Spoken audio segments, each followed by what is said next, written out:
అలాయపల్లి మండలం మన్నూరు గ్రామంలోని గిరిజనుల శ్మశాన స్థలాన్ని ఆక్రమించిన జడపల్లి రమణయ్యపై అట్రాసిటీ కేసు నమోదు చేయాలని ఆందోళన చేశారు. యానాది సంక్షేమ సంఘం తిరుపతి జిల్లా అధ్యక్షులు మల్లికార్జున ఆధ్వర్యంలో పోలీసులు స్టేషన్ ఎదుట బాధితులు ఆందోళనకు దిగారు. 80 ఏళ్లుగా గిరిజన కాలనీలో మృతి చెందిన వారిని ఖననం చేసే శ్మశాన స్థలాన్ని రమణయ్య ఆక్రమించడం దుర్మార్గమని ఆరోపించారు. ఆక్రమణను ప్రశ్నించిన గిరిజనులను భయభ్రాంతులకు గురి చేస్తూ దౌర్జన్యం చేశారని ఆరోపించారు.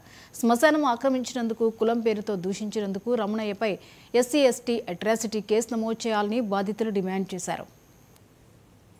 ఎప్పటి నుంచో గత వాళ్ళ పూర్వీకుల కాల నుంచి కూడా శ్మశానం ఉంది గిరిజన కాలనీకి. ఆ శ్మశానంలో వాళ్ళ పూర్వీకులందరినీ కూడా ఏమైనా చనిపోతే అక్కడ పూడ్చుకుంటూ వాళ్ళ కార్యక్రమాలు చేసుకుంటూ ఉన్నారు. ఒక 4 రోజుల క్రితం జడపల్లి రమణయ్య అనే వ్యక్తి తన అధికార బలాన్ని ఉపయోగించి ఆ శ్మశానాన్ని కబ్జా చేయడానికి ప్రయత్నించాడు.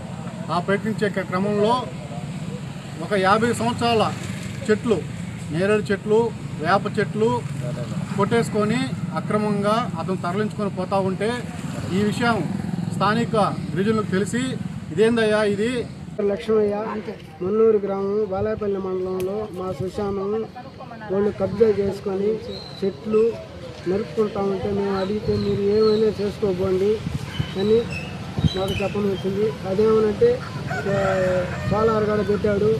ఏంటంటే ఆ సోలార్ పెడితే మేము పశువులు వస్తున్నాయి మా తోటలేకంటే ప్రతి కబ్జా చేస్తున్నాము. దానికన్నా చెట్లు నరుక్కుంటూ పోతామంటే మేము 3వ రోజు పోయి అడ్డించుకున్నాము.